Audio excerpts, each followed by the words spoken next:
welcome to the Daily AI Show. We are live on August 25th. I'm joined by Junmi, Beth, and Andy. So today we're going to be talking about AI and procurement, specifically government procurement. Now, we've kind of seen the news where OpenAI has given the all federal employees, I think, for $1, they can. I don't know. I don't think it's $1 per employee. I think it's $1 for the entire federal government. I think Anthropic did the same thing. And I believe they are in talks with the UK government is it to give it to the UK government or to give it to everyone? To give it to everyone, 69 million. And is that plus accounts to everybody there? That's correct. And I'm not sure how that would even work, but that is crazy. An entire country having ChatGPT plus. And then there's the India bargain model, right? Yeah, the Go model. I don't know what that is. So that's kind of neat. So I think we're talking about how in this landscape, I think the first question I had for everyone is, will this make a difference from a usage perspective? Will people just because you give somebody a tool? I've learned this, since 0 to 60 was its inception. Is even if you give people the tool, it won't matter. Either they use it they don't use it at all, or it just sits there. But also the impact of this from how a government, like, first of all, I guess we can talk about efficiency for the government, right? Like, you can now do a little more things with it. But also I think the big one is perception of efficiency. So if everyone in the federal government has access to ChatGPT, wouldn't the perception of all the citizens say, hey, shouldn't you be more efficient, productive, whatever the phrases that people think of when they think of AI? Shouldn't you be more of that because now you have AI, you have this? That's what we always tell our clients. Like, it's the perception of efficiency too. So if you are a law firm, or if the example we use is, why would you pay X hundreds of dollars for accounting or legal or creating a contract when you can create 70-80% of the contract and just get your lawyer to review? I know I do that with mine. He's kind of annoyed, be like, hey, look, I made it. It looks better than yours. And he's like, yes, it actually does look better than mine. They now just review it. And you can't charge me your $400 fee. You're charging me like $20. He's like, not charging you $20. Anyway, so there's that efficiency, there's that perception. And then who is providing the government these contracts? And then will our government now be beholden to said company, Anthropic, OpenAI, whoever it is, right? Who's providing these? So what does that even mean? And I think if we roll back, I don't know how many weeks this was, when I think President Trump said something around the fact, he had his AI executive order where if you're providing service to the federal government, there's certain criteria that you need to meet too. So there's a lot to unpack here. So maybe I think the direction I first want to go would be if usage and efficiency for the government itself. So what do you think about that? What do you think about, I guess, the benefits of federal employees, federal departments being able to use ChatGPT and Anthropic? Okay, I think it's fine that they use AI. And I think it's right and good that the government should have certain criteria that the companies that are providing those services have to meet in order to maintain a fair and balanced market space without anointing one of the players as being superior to all the others in a de facto way, just by the large number of people who are using it in that context, and basically providing a stamp of approval to one over the other. But that doesn't appear to be what's happening. For example, they're doing this OneGov cloud service that provides Gemini access. So that they're included, as well as Anthropic and ChatGPT, that the companies are vying to get the government to approve and basically validate that they are compliant, I think is good. And so long as that is still a fair competition for compliance, validation by the government, then the government's not putting their finger on the scale of the private market and advantaging one over the others. And so long as any company can reach compliance and then also be included in one of the government systems, that's good. The government's doing some other big things for this strategic industry, by the way. You remember the announcement, ChatGPT, or OpenAI, I should say, and Stargate, the intention of a government-funded massive investment in, the development of AI. So I'm not sure how that relates to the more recent developments that are, giving the government employee base, use of ChatGPT for, gratis in effect. But I just wanted to say that in general, while I feel like the Trump administration particularly wants to be in a position of power at the Oval Office over things that are happening in strategic industries, whether that's U.S. steel or it's AI, I think, I have some reluctance about that model of government intervention, if you will, in open and free markets. But in general, I think that it is the province of the U.S. government to make sure that strategic industries, ones which have a material impact on our national security and so on, and AI certainly is that. They should have a place at the table in this way.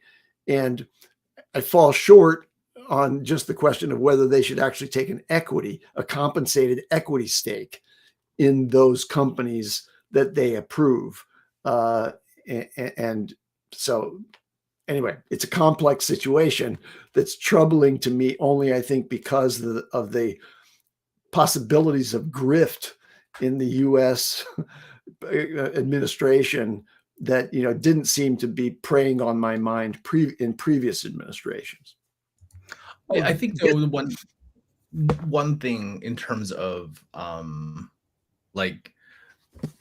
think we kind of need to look at it in maybe not just this administration, but I mean in general, whichever government is inside. I think this is obviously a much longer term than the shelf life of this administration, the next administration, and how pervasive it goes into the actual government systems.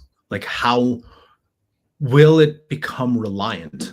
Essentially, that's my thinking. There is if you're starting to tie mind you, some of the government systems are super antiquated. It's very, very, very difficult to connect outside of using ChatGPT as a Google or whatever. The real power starts when you start using connectors, when you start using agents, when you start using all the different pieces. But then for productivity to happen, you need to connect it to whatever government system you have on, right? And it's not like ChatGPT, mind you, if Anthropic does the same thing, think about this is where I kind of wanted to go into the use cases. What can governments do? Because the most funniest thing is enable Claude code across the entire US Postal Service, right? Thinking about that. And could it be more efficient now with Claude code having to access I don't know. I just thought that'd be an interesting, how would that even work? And who would be leading the charge? And do you have enough literacy and understanding in federal government by federal government employees to be able to deploy it in that manner? I'm just praying I'm just happy for you that it wasn't Microsoft who had that deal. Then you'd have Copilot, which I was like, you're not going to see any improvements anyways. Piece of crap. So, right.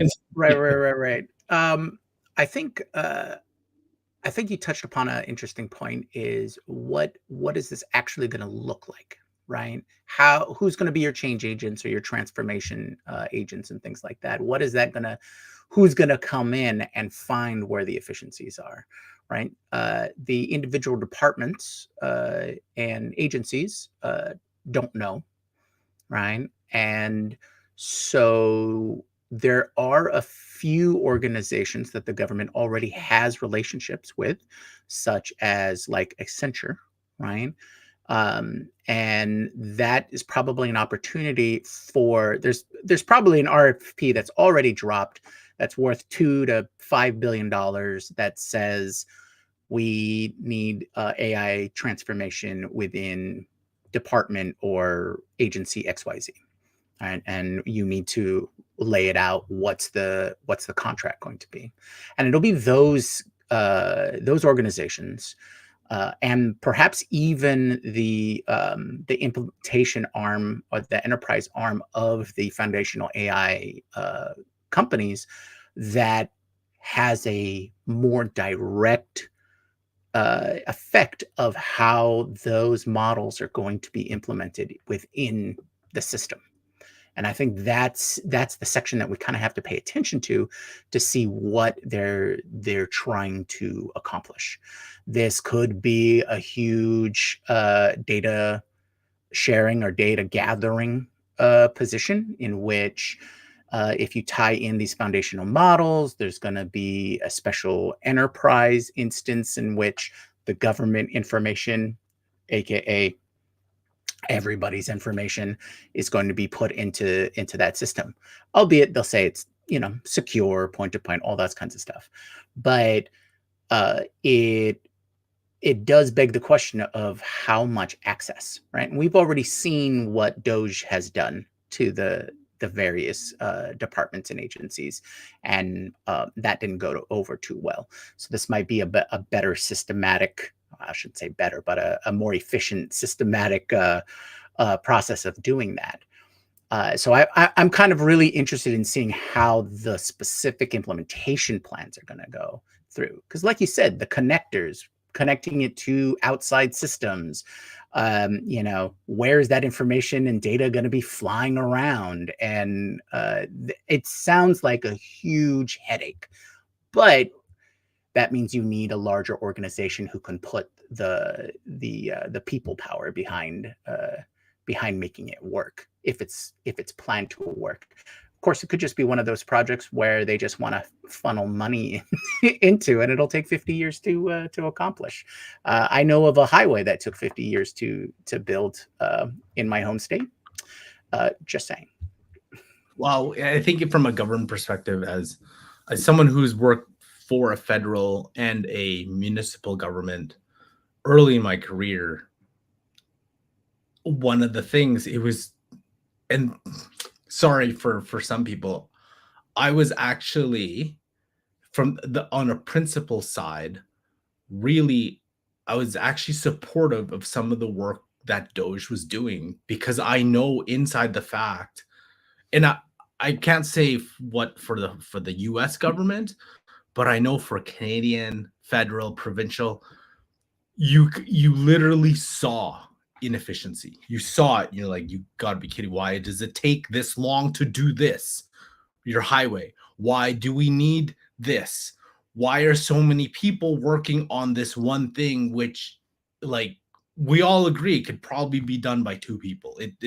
These are the things that you're like, why? And those are but when we talk about AI into the federal government, this is what I wonder, because, we have a municipal government client. And when, we talked about the 95% pilot failure, and even if there's problems with that report, that wouldn't even, for the governments to do pilots like that, it's even more stringent, more slow, highly risk averse, highly protective culture. And but it's sort of like it just takes forever. And so I'm wondering, there has to be again, giving an organization a tool, you have to have like the organizational will to really change how everybody works. And Absolutely.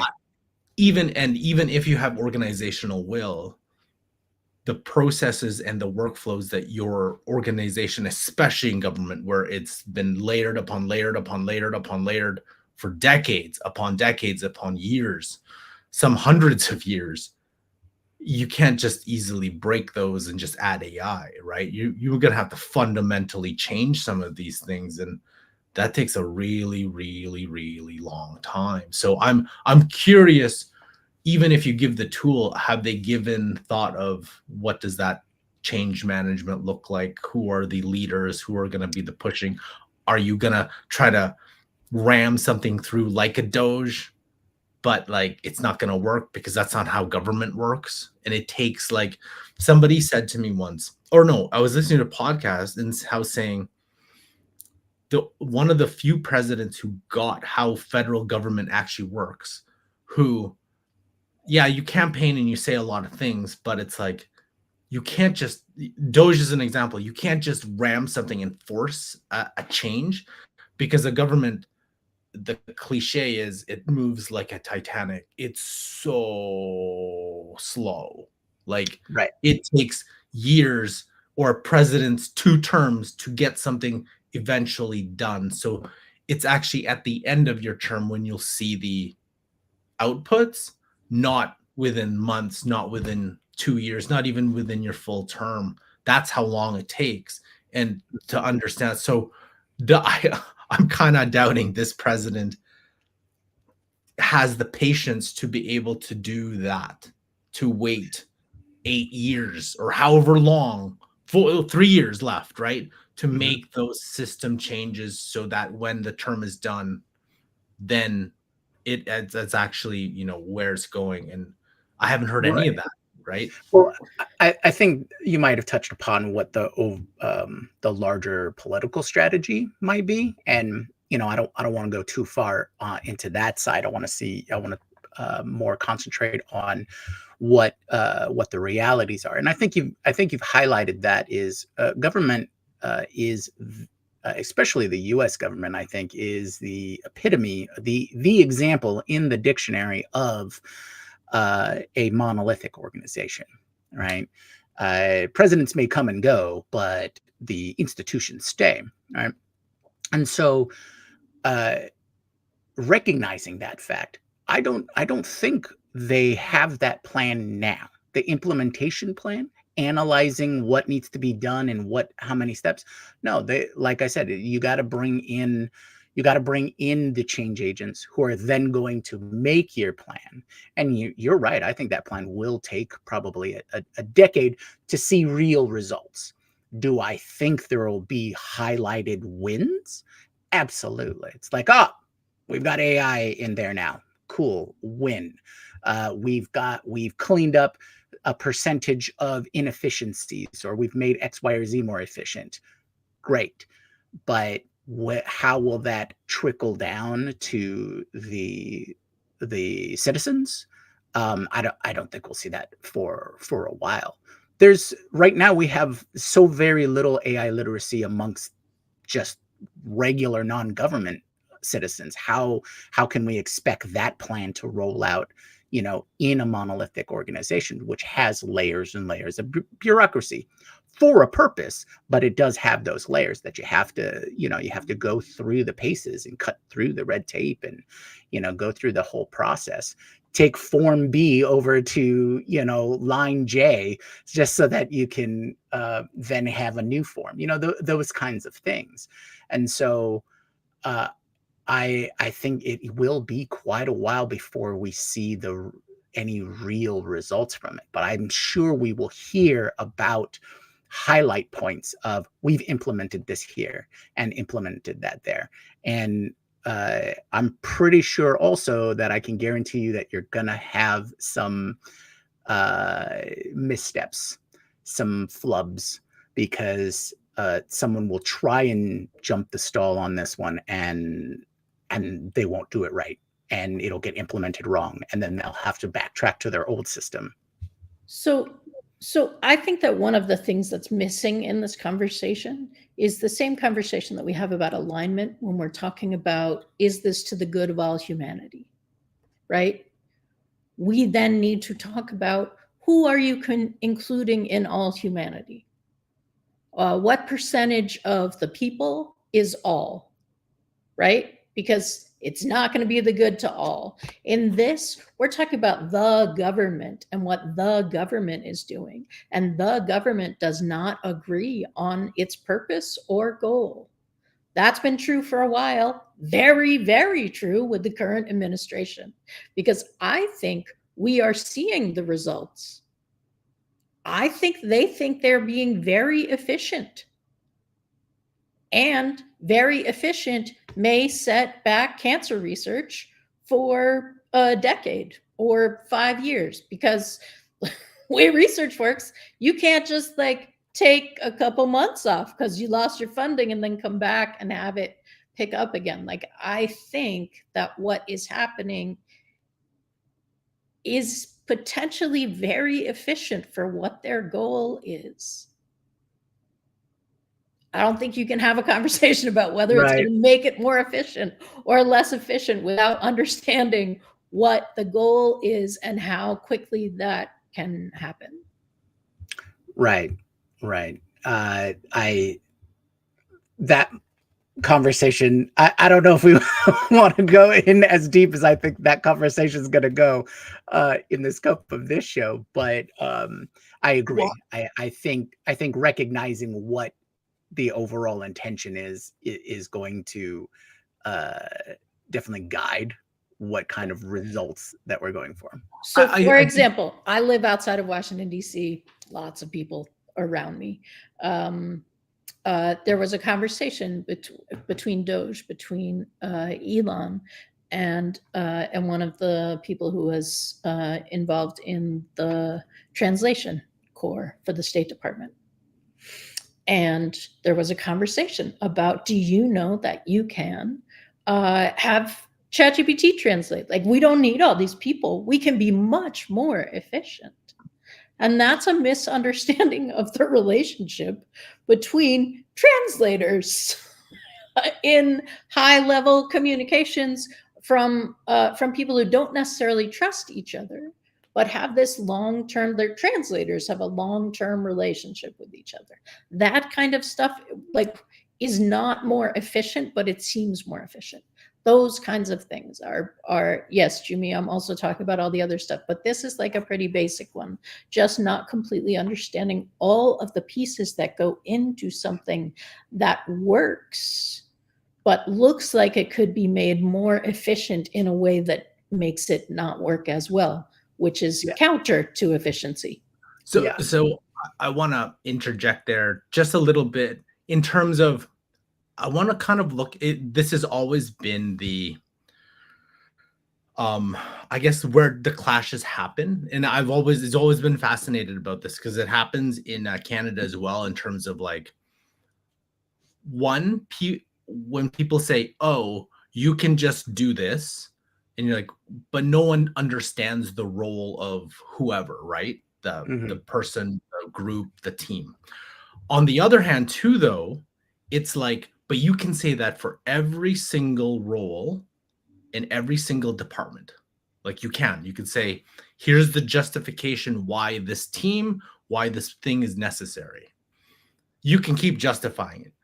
I think when I talk about organization, and this is political will, what can you say no to? I think that's the big thing.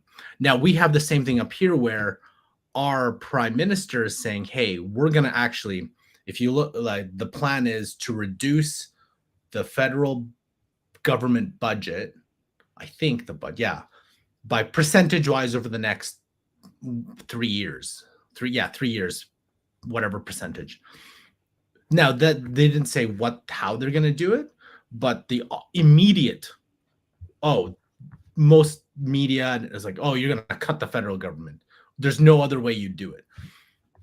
There's lots of different ways. Like, the government's so big, there's different ways you can cut all those things.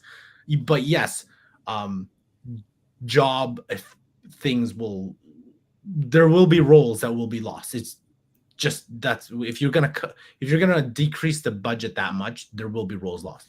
But the question I'm very curious to be here is, and forget the federal government, we're also talking about the private sector too, right? You're like, okay, which roles are going to be affected? Now, mind you, Jimmy, you're right. This will take forever. Like, in terms of government rollout, you will not see the speed of this in the private sector, and it's already slow in the private sector. So double that for the federal government. But eventually, but you just said the thing that matters, right? If you're vague enough, we're going to cut 3%. We're not going to tell you what it is. We're just everybody's like 3%. Yes, we're all in a room in agreement. Yeah. As soon as we start to get more specific, we're insides going, but no. Yeah. And I think that's the thing is, and that's what I've always thought about a government. It's like, which priorities do you whatever you campaigned on, whatever, that's my priorities. But on the other hand, you will have to say no to some things, whether that's already things that are happening or whether things that are not. Anyway, but I'm more curious about because our government has actually said, they kind of tailed it, where it's like, this is how we're going to be efficient, blah, blah, blah. And AI will help with that in such a blanket, vague statement. And I was like, what does that even mean?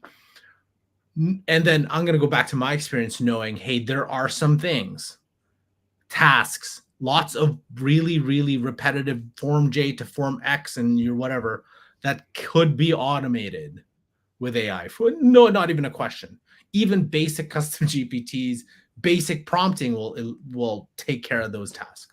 So I'm curious to see how that organization, what does that even, like, what does an organization look like, let's say 20 years from now? Probably not, probably longer for federal government.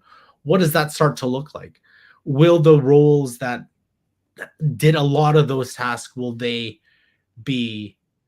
not exist because of attrition? And then will new roles exist because of that effect, that now, hey, you can deploy these resources, these people, to do something completely different in the federal government scene, which sometimes the government actually is not, it's not in a bad place where they can see all that stuff and then they can add those roles after the fact when it's a little bit more established, rather than kind of bleeding edge and no one knows what the heck's going on, right? So curious to see, because that's what our government has, that in one of the lines. They signed an MOU with Cohere a couple days ago. I don't know what a memorandum, like, I don't know what that even means. Like, that could mean anything, specifically with Cohere, Canadian company, obviously. So I'm just curious, like, what does that look from a government perspective and all the vendors and stuff like that?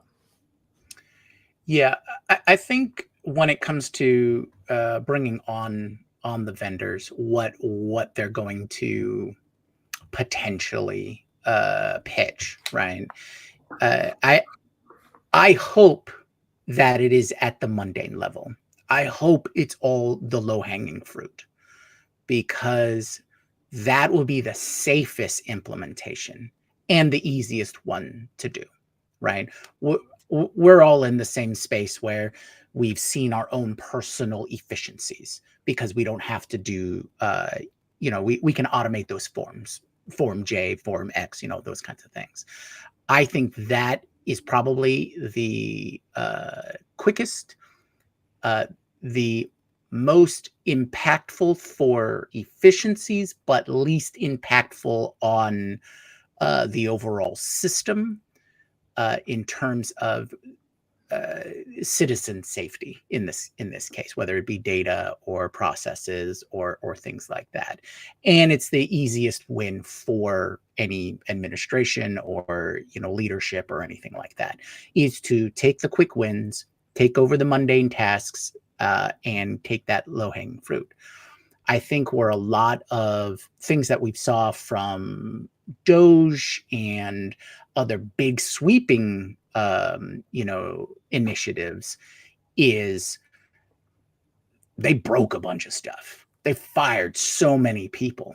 And I forget who I was listening to, but the quote essentially was, we've had essentially the same amount of government workers since the 60s.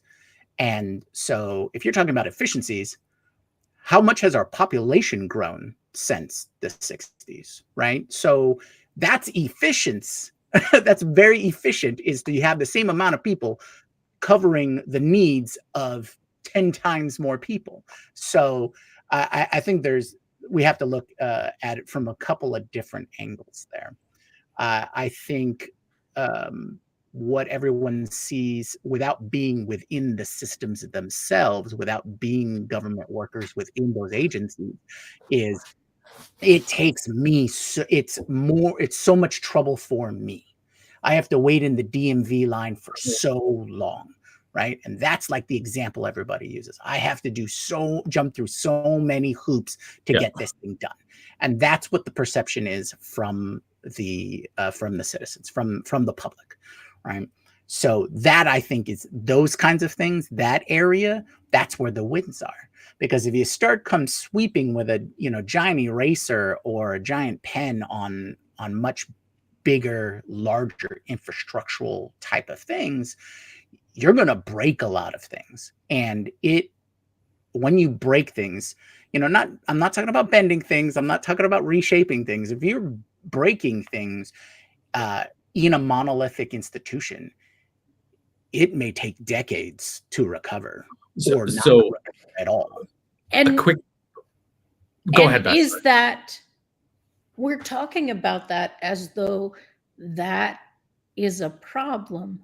And I am not sure that the folks who are talking about efficiency in government see something that gets broken for many, many years as non-efficient. I understand why we describe it as non-efficient, because we think the purpose of it was for it to work.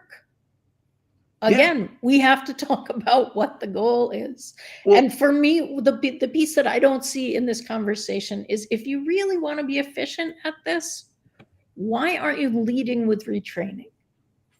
Because low-hanging fruit are low-hanging positions. Let's pull those into a more efficient retraining. Well, we did have one. We had AI.gov, and those plans in 2023 and 2022, I think it was instituted in 23 and 24, is they have the fellowship. They had the AI fellowship to bring in people who were just getting into the department. They had the core, the AI core. They have all of these organizations, and then all of that was stopped. So because that wasn't somebody's plan, that was somebody else's plan. So, I mean, if you want to identify why we aren't leading with that, it's because that has to be rebranded into someone else's idea. And this could be that, but I think when you're saying about the idea of, breaking things, that is a cadre of a shared idea, as opposed to us. When I say us, I mean the citizens, or in this case, the United States, the citizens of the United States, right? So it's the people of the people, all of that. That's the basic line, right? And so it is our perception and our guiding principles, not just a cadre of a group of people trying to make those changes. So, like I said, I don't want to go too deep into the the root causes of those issues, because we can just go back and back and back, layer by layer by layer, and we're going to find out, well, there is a root issue and a root solution. But in terms of the retraining or the upskilling, or from that angle, that might come in for when you bring in the organization that's going to fulfill your RFP, who's going to fulfill the, hey, we need to implement now. We made a big splash in the media about like selling, we have government access to all of these foundational models now. Now we need to know how to use it. And that's one thing that's not in the news. They never said at any point they know how to use it. They just have it available now. Because, and admittedly, the government process for vendors is a painful one. It's not just, oh, I'm a vendor, government can use me. You literally have to be on an approved list. And that takes time to get approved because you have to be vetted. And that's what OneGov and all of those things are supposed to do, is go through that entire process. So I think I agree that them not having a plan of implementation from A to Z on what they want to do is a problem, but they're just saying, here's step one. All right, now we're ready to think about step two, which is probably the most inefficient way of doing it, but that's the, that is the government process as it is right now. Andy, we haven't heard from you for a bit. Do you have any thoughts or Yeah, I do. perspectives on that? I want to put this in the context of the larger transformation of workplaces globally through the introduction of AI. And we've talked at length about how this will necessarily mean that many knowledge work positions are going to be eliminated by AI automations and AI intelligences being able to either handle the same amount of work that dozens and dozens of human operators in that sort of work process could, or humans, a smaller set of humans leveraging AI, can do the work that previously took, X times that number of people. So now let's be generous about what the government's intent is and say, behind the scenes, they're seeing this trend and they're saying what we need to do is we need to, because of the difficulty of making this Titanic level, deep state monster shift direction easily, we've got to go in and we've got to slash and burn. And then our intention is to bring in AI to support all of the services that are provided to the citizens of the United States and to all of the other, constituents and stakeholders, globally who actually have to interact with the formal United States government. Let's bring in AI and we'll really radically, transform it into be much more efficient. And that's really the end game. Or if I'm not so charitable about what their real intent is, what they really want to do is cripple the current service provision of the US government and privatize it. So now instead of there being a government service offered, there'll be a private company that does that. And that's the capitalist approach where, free markets, let's let the private companies do it. They'll do it much more efficiently than the government can.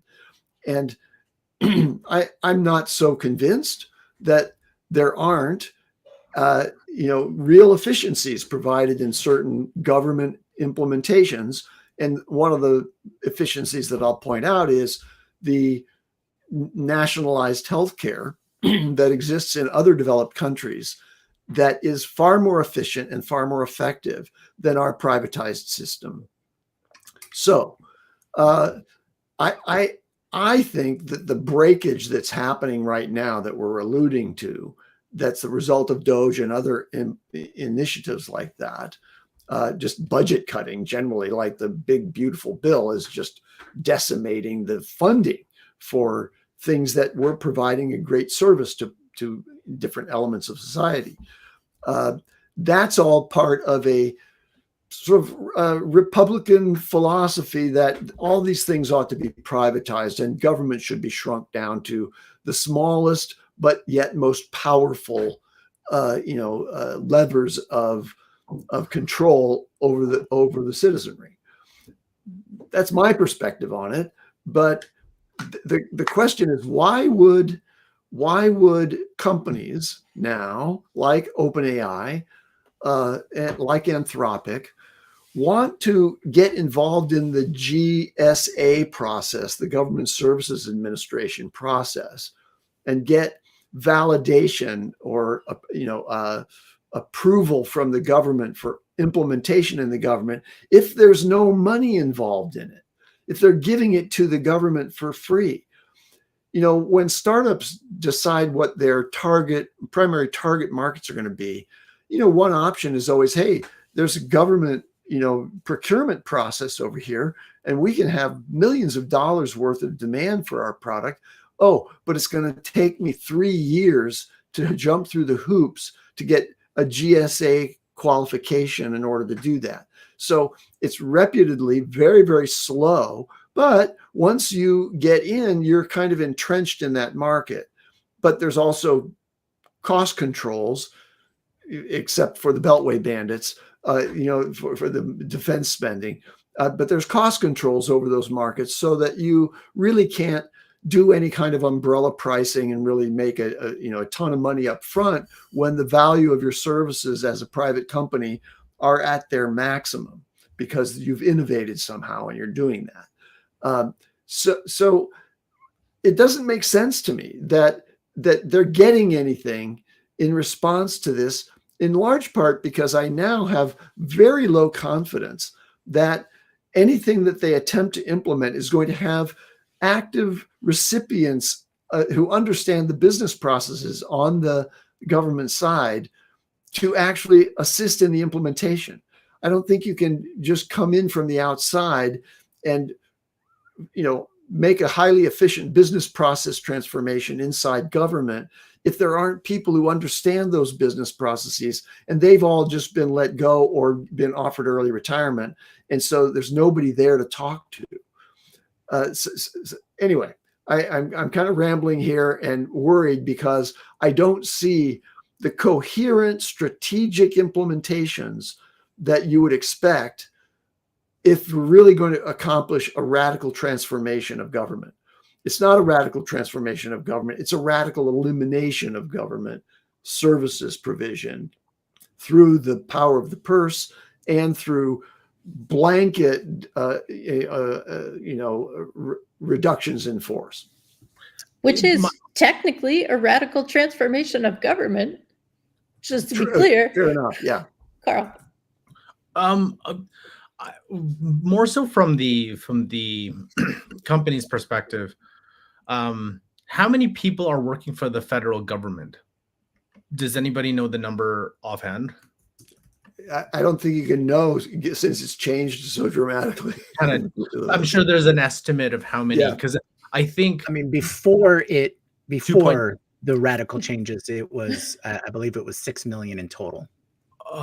Bureau of Labor Statistics, Federal Reserve reports that total federal employees on payrolls 2.931. Anyway, whatever that is. In the US. I think civil federal employees 2.4 million, US postal, whatever. Okay. And then you have the I think that then plus the 1.3 active duty military members.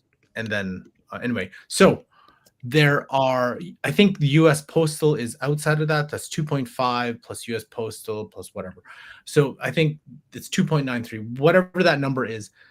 Well, if OpenAI has 700 million users per week, that is, I think that would be, they must have taken that into consideration. Like, if we give it for free for this group plus users, we know percentage-wise how many of those users will actually use it. That's already probably broken down to what, 30, 40, 50%, let's say, like conservative estimate to like positive estimate. You're like, okay, this is how much percentage. So for them, it wouldn't be that much in a broad scale term, especially if Stargate's coming, something else is coming, inference costs totally. It would be, to me, it would be like the price of doing business.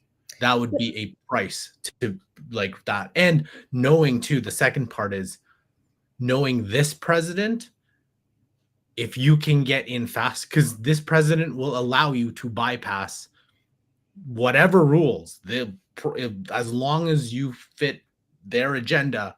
If you know David Sachs and you connect well, it's probably one of the very few times you can probably just get in and be like, yeah, we're gonna, and then they'll force whatever through you and you've got your contract and throw whatever it is. That's how I'm thinking, which is kind of funny because Grok didn't get that.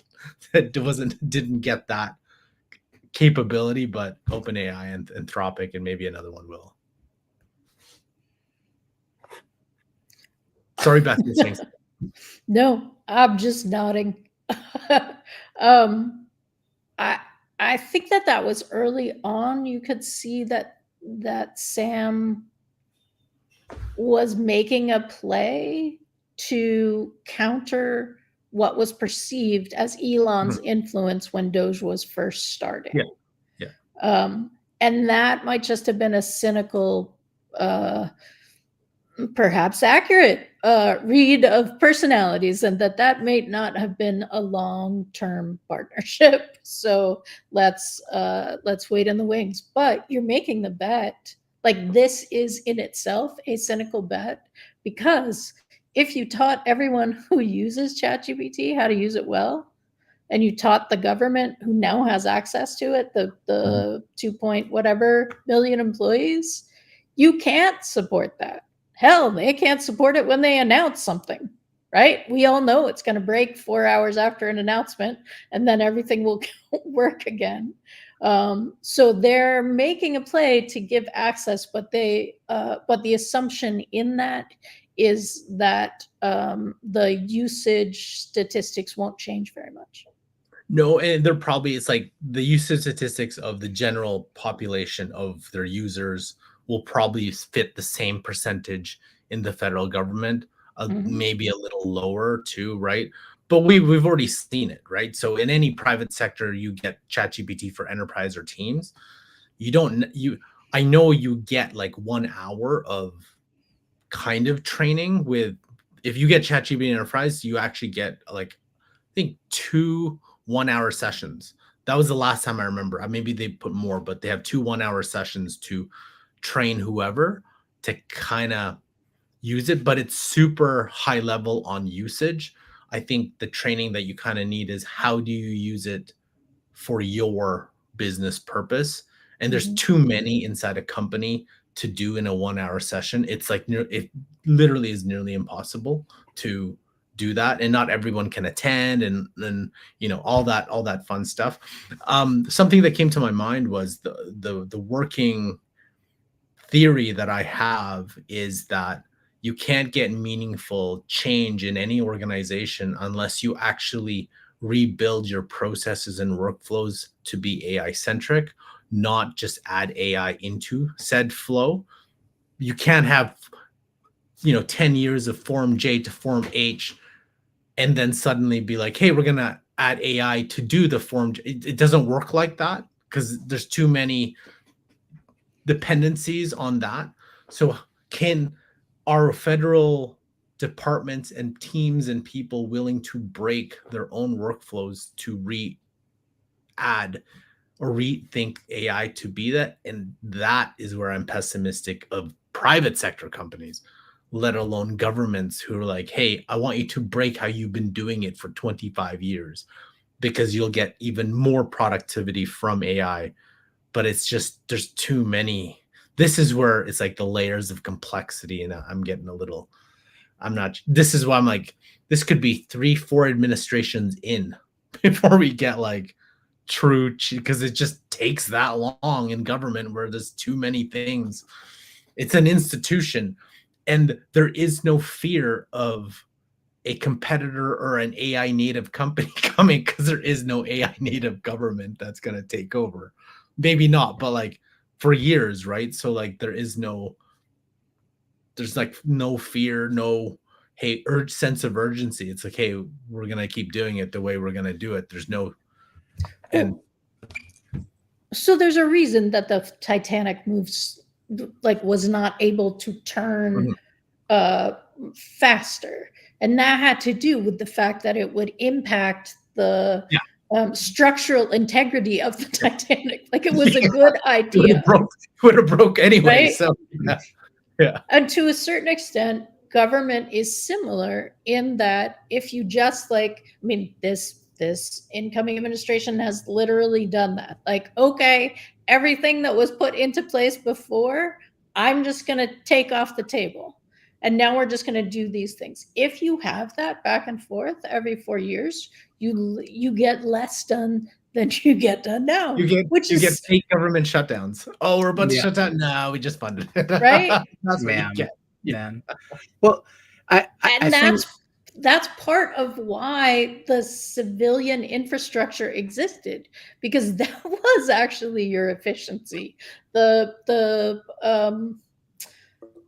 not figureheads, but the people who need to like be saying things to make one faction or another faction happy, the underlings knew how things worked, right? This is how you move things through.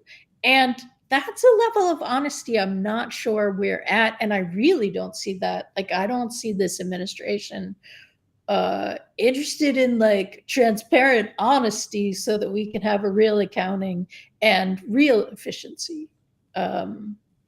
I didn't see the last administration that way either, right? Like, it's I think that's what I was saying. Is like, you need someone who understands that, how to kind of move something over years, and you have to have the kind of the patience to be able to do that, and the will to do that, and not kind of adjust where the winds are turning this specific day. And it's very hard, right? You campaign, you're elected on whatever, and can you stay that course for 8 years, 4 years and you won't even see the benefit. Your party may not see the benefit, but do you have that conviction to move it to that place? So at the end, like, it's always funny when I see like federal debt, and the only one was like surplus was Clinton, and everybody else was like this. And that was the thing, is like, he kind of like, okay, he kind of knew or how to do it, but he didn't get the benefit wasn't there for him until kind of late in his term, like right after. So how can you, I don't know, in this climate, can you do that? It's very hard. I think in Canada, you kind of can, because funny enough, if you elect here a party with full majority, they're literally, the prime minister it has way more power than the US president. right. Not from a power militarily, whatever, but true, actually can just say, hey, we're going to do this, and it's actually going to get done, because the party just controls all the levers, versus Senate, House, all the three parties trying to play that game every single, and then the amount of elections also impacts. Anyway, I didn't want to go down that route, but I did want to kind of maybe move to a different perspective, which is less about the implementation of AI, but also giving government the tools that maybe some negative impacts on this. It's like giving the government tools to do things that we didn't anticipate. Like, I'm sure people are like, oh, now they can do surveillance on us more and stuff like that. But I'm like, you kind of probably, they already are doing some of that stuff. But what are some unintended consequences of AI to a government that is not well trained and well versed, or maybe accepting of ethical practices, data privacy? Like, or even whether they accept it or not, whether they just don't know, what does that look like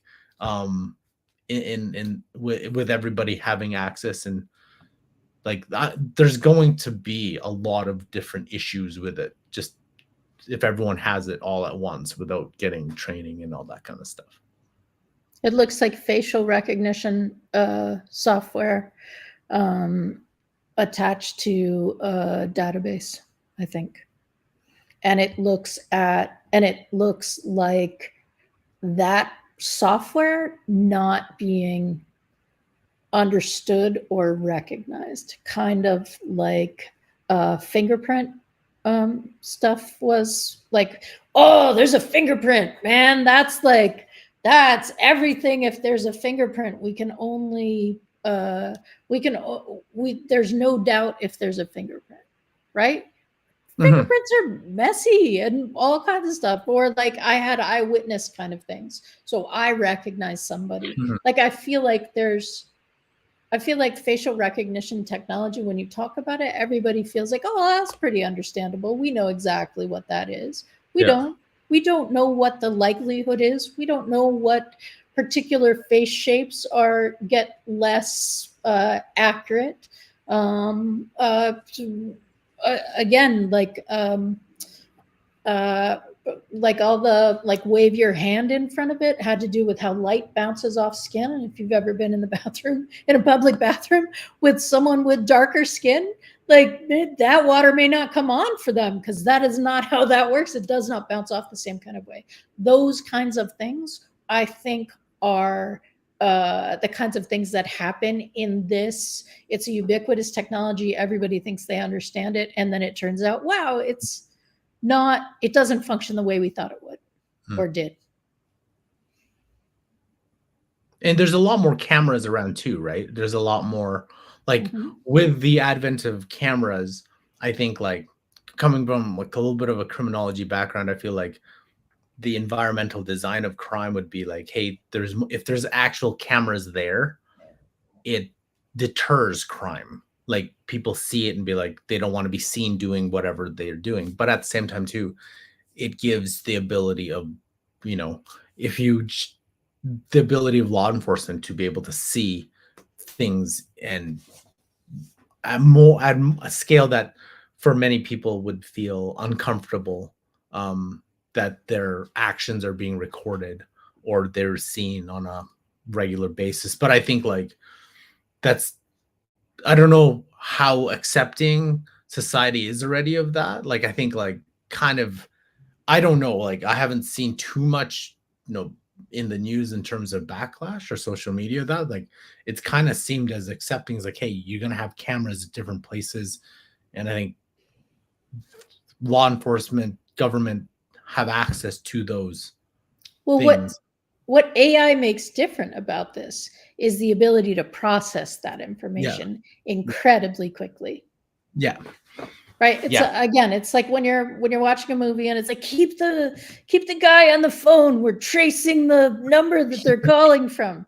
That happens immediately. It's still a movie trope because that seems better for society, but that's not the amount of time that it takes to do it. I feel like we're at that place with this too, right? Like, we have a face. Now we have like tax history for the last 5 years, addresses, blah, blah, blah, blah, blah.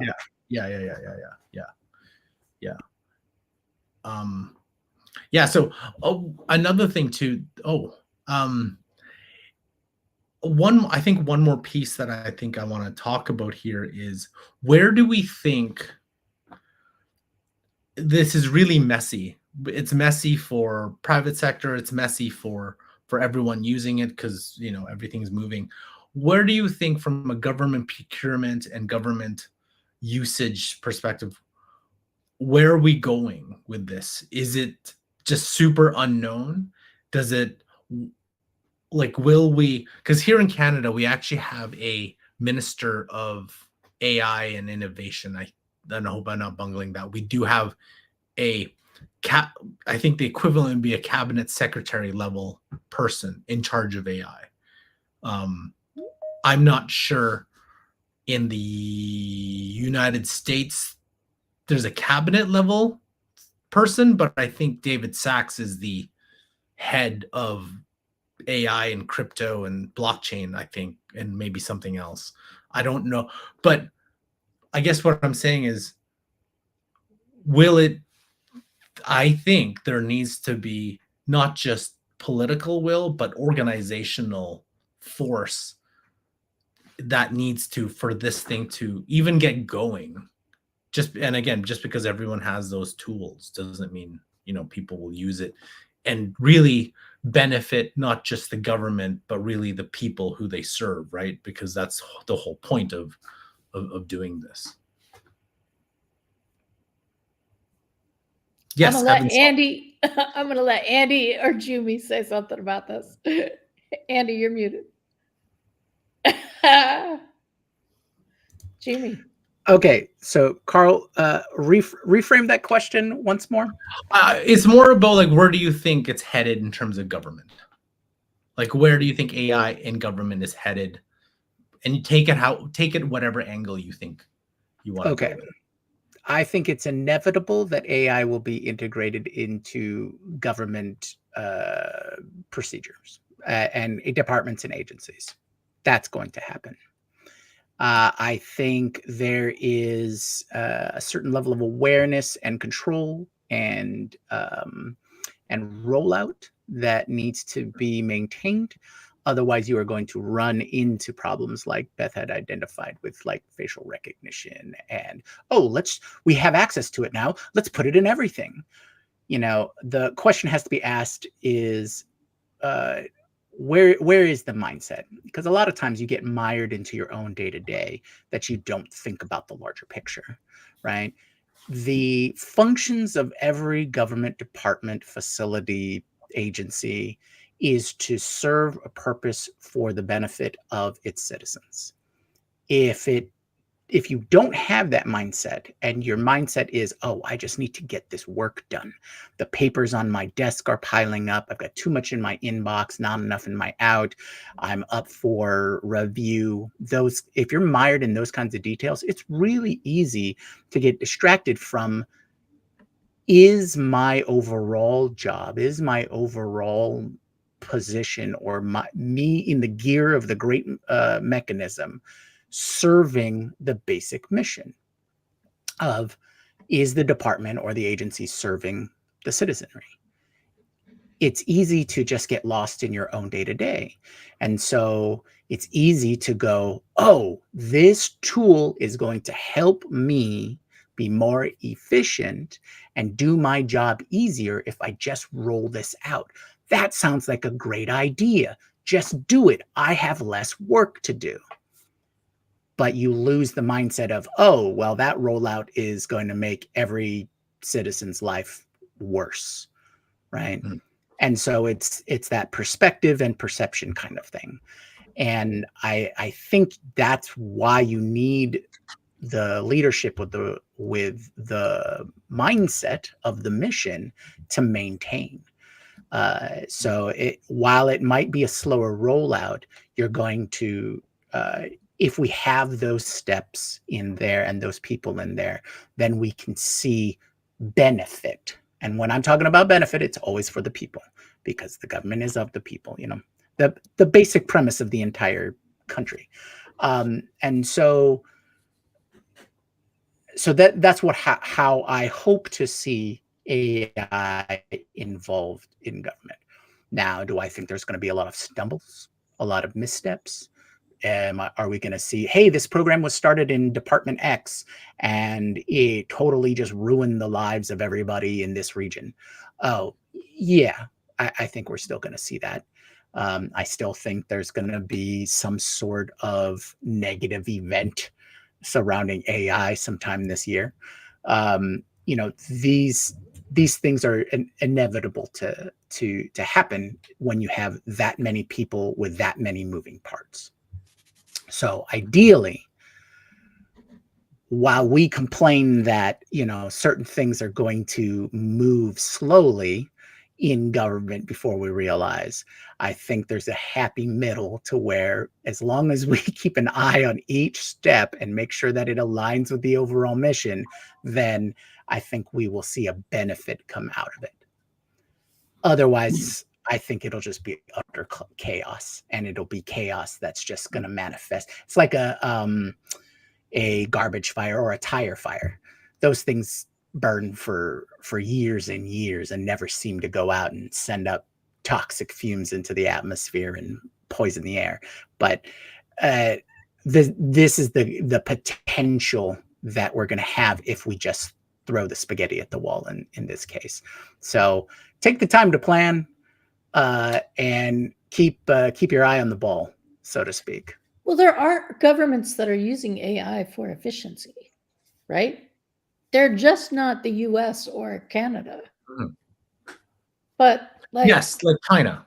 Like I think that was what I was listening to on the I can't remember I think it was a big technology podcast, and I think this is we'll probably have another show on this in terms of productivity versus the one model to rule them all, where they're talking about how like the Chinese government was really focused on not the best models, but like how can you currently integrate all AI into things that you're doing today, like actually productize it to make sure that people actually use it for their day-to-day lives, whether it's working, whether it's in government.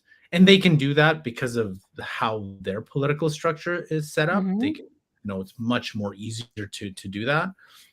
But then that's kind of where that's where I think like that's the focus, is to, just like EVs. It's like, hey, we want to we want to make China less dependent on oil, that hence we're going to go EV and so on. So I think there's governments like that. It's like, hey, that's what we want to do, is like, hey, make sure that not just get into people's hands, but actually them using it right. to do things. And I think that's kind of like that is where I feel like we're going to get left a little behind, because that's the political will.